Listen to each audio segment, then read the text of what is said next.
At the beginning of this video, you saw an image of President Donald Trump when he took the oath of office on January 20th, 2025.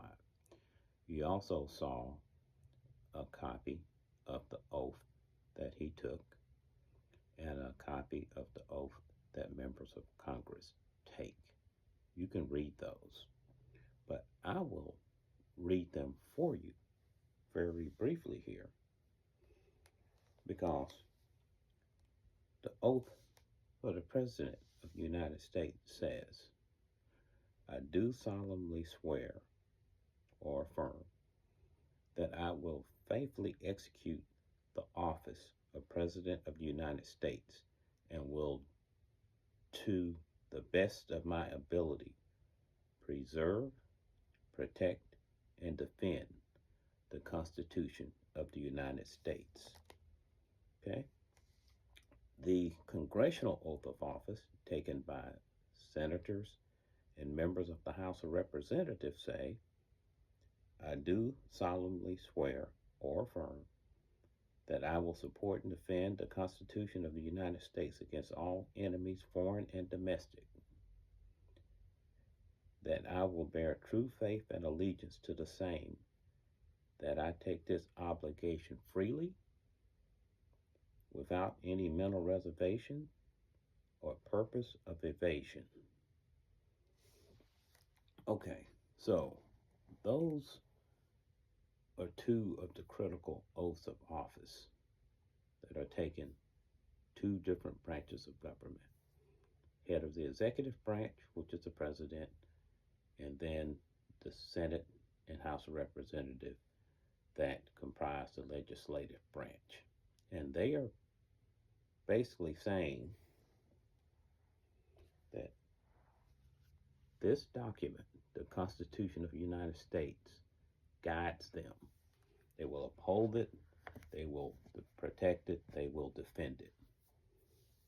You know, my father used to say that a man's word is his bond. So, the problem we have in the United States, and it has developed more and more over the years, is that we have a group of oath breakers that are leading this country. It appears that everything these people are saying when they get ready to take office is just performative. They don't really mean it. Even if they swear to it, even if they place their hands on the Bible, which Trump didn't this time, you know, even they place their hand over their heart, however they do it, they don't mean it anymore. Now, I'm going to give you an analogy. The analogy is you have a skyscraper, fairly new, and it collapses. And it kills everybody that's in that building, working, visiting, whatever the case may be. They do an analysis, a structural analysis of the building, and they find that it was constructed with inferior components and shortcuts were taken in construction. Okay, a little bit lighter weight steel was used than the specifications. Contractor wanted to save a little money, you know. Some of the other components were slightly below standard.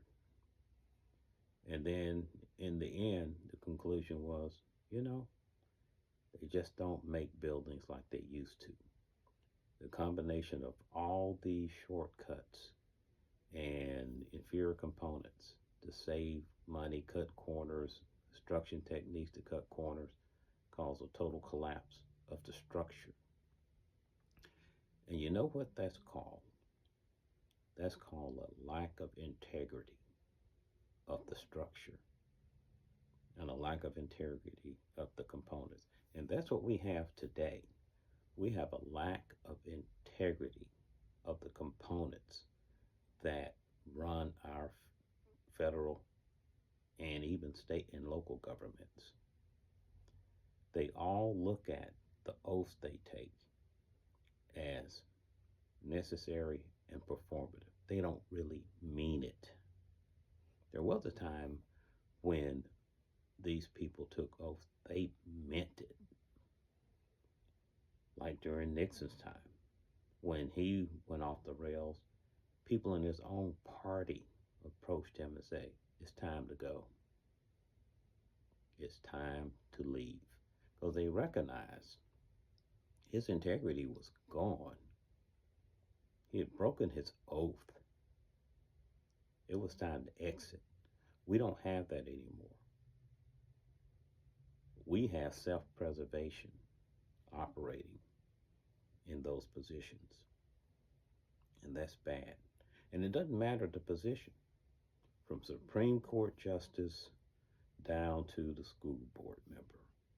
Supreme Court justices, when they are being interviewed, they say things like, "Yes, I will rely on stare decisis," or whatever the word is.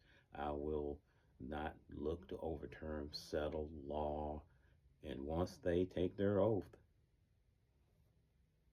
about face, just like Roe v. Wade. Around 50 years, out of here. And that's when people say, "Wait a minute, I thought I heard you say."